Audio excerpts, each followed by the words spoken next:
Rohingya issue নিয়ে মিয়ানমারের সঙ্গে সম্মানজনক সমাধান হবে বলে মনে করছেন পররাষ্ট্রমন্ত্রী এইচ মাহমুদ আলী। অং সান সুচির বিশেষ দূত কিউতিনের সঙ্গে বৈঠক নিয়ে সকালে মন্ত্রণালয়ের ব্রিফিংয়ে তিনি একথা জানান। বাংলাদেশের প্রস্তাবের পরিপ্রেক্ষিতে মিয়ানমার ফিরে যেতে প্রত্যাশীদের দেশটি স্থায়ী নাগরিক হিসেবে গ্রহণ করতে যাচাই বাছাইয়ের উপর গুরুত্ব দিয়েছেন সুচির বিশেষ দূত।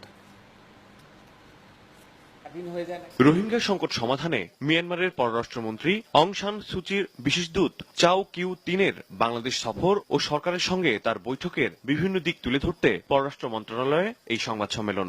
মিয়ানমারের বিশেষ দূত পররাষ্ট্রমন্ত্রী এইচ মাহমুদ আলী জানান, কিউ-3 সঙ্গে বৈঠকে প্রধানমন্ত্রী শেখ হাসিনা জানিয়েছেন বাংলাদেশে অবস্থানরত রোহিঙ্গা অনুপ্রবেশকারীদের মিয়ানমারে দ্রুতই ফিরিয়ে নিতে হবে। রাখাইন রাজ্যে সংখ্যালঘু মুসলমান জনগোষ্ঠীর গণহারে বাংলাদেশে আশ্রয় গ্রহণের প্রকৃত কারণ অনুসন্ধান ও মূল সমস্যা সমাধানের লক্ষ্যে যথাযথ উদ্যোগ নেওয়ার জন্য মিয়ানমারকে অনুরোধ জানানো হয়, যাতে এই সমস্যা বারবার তৈরি না হয়। রোহিঙ্গা সমস্যার স্থায়ী সমাধান না হলে ফিরিয়ে নেওয়ার পরও অনুপ্রবেশকারীরা আবারও আশ্রয়ের আশায় বাংলাদেশে ফিরতে পারে। প্রধানমন্ত্রী তার বৈঠকে এমন আশঙ্কার কথাও জানিয়েছেন। রাখাইন মুসলিমদের প্রান্তিকীকরণ বা মার্জিনালাইজেশন রোধ করা এবং তাদের মধ্যে আস্থা ফিরিয়ে আনা অত্যন্ত জরুরি। অন্যথায় প্রত্যাবাসনকারী সংখ্যালঘুরা পুনরায় ফিরে আসতে পারে বলে বাংলাদেশ মত প্রকাশ করে।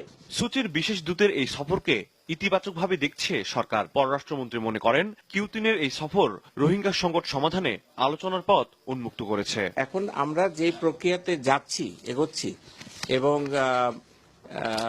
আমরা মনে করি যে এতে করে এর মাধ্যমে এই সমস্যার সমাধান করা সম্ভব হবে।